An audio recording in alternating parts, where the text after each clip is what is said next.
Have you ever just stopped and looked at the magnificence of life and nature?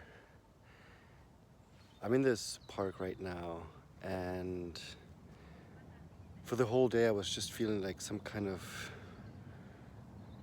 like heavy energy, mostly like physical, because I've not been feeling well physically.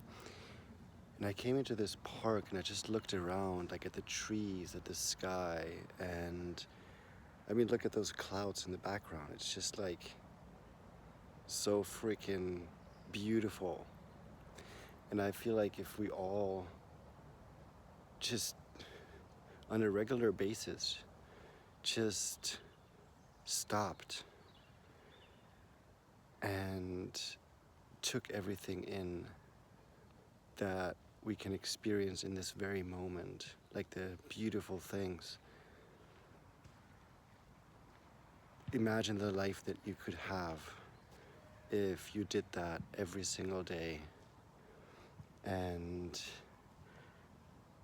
just express gratitude for life.